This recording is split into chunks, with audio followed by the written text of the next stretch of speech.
पटना में मुख्यमंत्री आवास के बाहर हमारी मौजूदगी है। यहीं पर पूरे 17 दल साथ साथ आए। नीतीश कुमार की ओर से सीएम ने यहां पर अगुवाई की, लेकिन इन सब के बीच फॉर्मूला सबसे बड़ा क्या रहा, जिसको लेकर अब आगे आने वाले दिनों में बड़ा खांचा देश के सामने रखा जाएगा। तो वो फॉर्मूला है कांग्रेस पार्टी की ओर से दिया गया साल 2004 का। 2024 के लोकसभा चुनाव में 2004 वाले फॉर्मूले को लेकर कांग्रेस आगे बढ़ना चाहती है। वो फॉर्मूला क्या था, अब उसको बताती हुई अगली रिपोर्ट।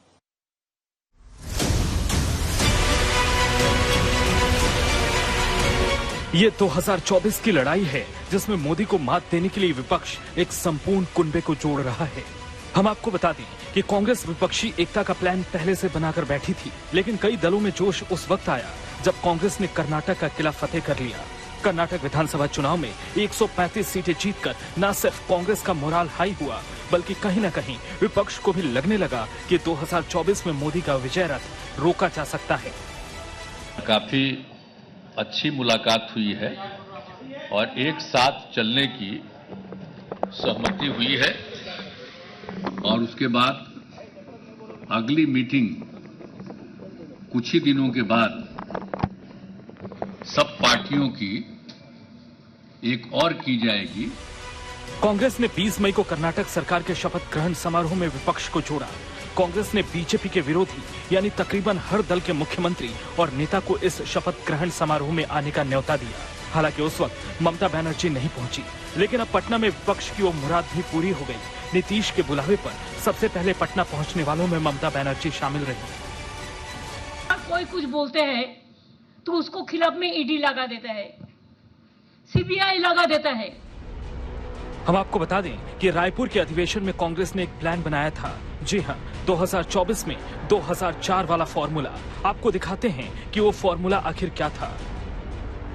2004 में बीजेपी नेतृत्व वाले एनडीए से मुकाबला करने के लिए कांग्रेस चुनाव से पहले 5 राज्यों में समान विचारधारा वाले 6 दलों के साथ गठबंधन करके मैदान में उतरी थी। कांग्रेस ने महाराष्ट्र में एनसीपी, आंध्र प्रदेश में टीआरएस, तमिलनाडु में डीएमके, झारखंड में जेएमएम और बिहार में आरजेडी, एलजेपी जैसे क्षेत्रीय दलों के साथ मिलकर चुनाव लड़ा था।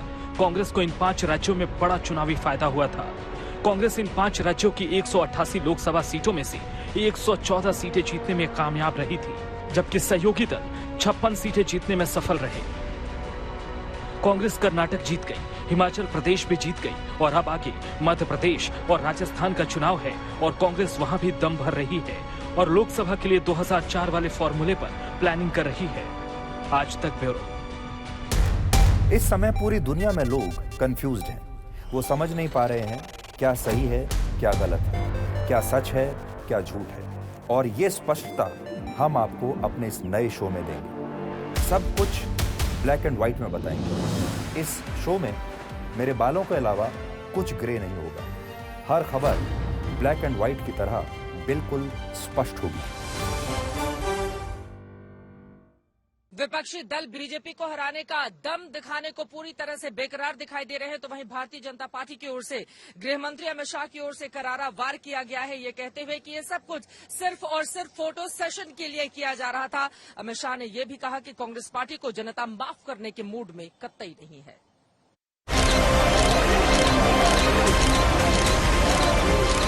दुनिया के तमाम मुल्क आज मोदी की लोकप्रियता का लोहा मान रहे हैं, तो क्या 2024 में मोदी की लोकप्रियता भारी पड़ेगी या फिर विपक्षी दलों की एकता?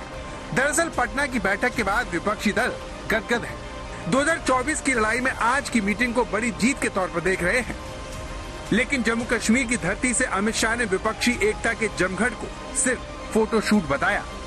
तो आज 23 तारीख को पटना में एक फोटो सेशन चल रहा है। सारे विपक्ष के नेता एक मंच पर इकट्ठा हो रहे हैं। राहुल गांधी ने 2024 में बीजेपी साफ का नारा दिया, तो अमित शाह ने 300 के पार जाने का दावा किया।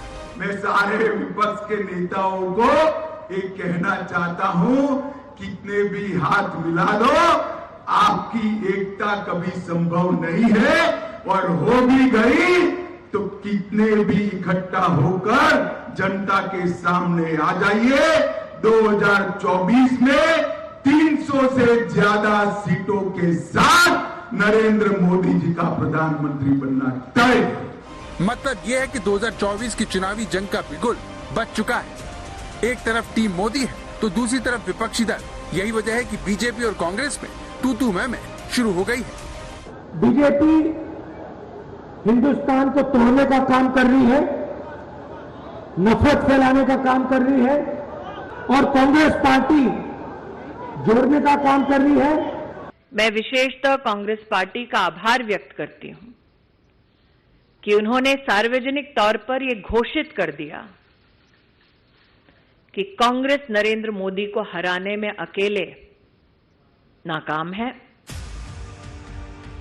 सवाल बड़ा है कि मोदी की लोकप्रियता के आगे विपक्षी एकता कहां टिकती है, क्योंकि जब विपक्ष 2024 में मोदी को हराने के लिए दांव पे चल रहा है और मोदी सीधे 140 करोड़ लोगों से संवाद कर रहे हैं, उन्हें समझाने की कोशिश कर रहे हैं कि दुनिया आज मोदी को नहीं बल्कि बहुमत वाली सरकार के आगे झुक रही है।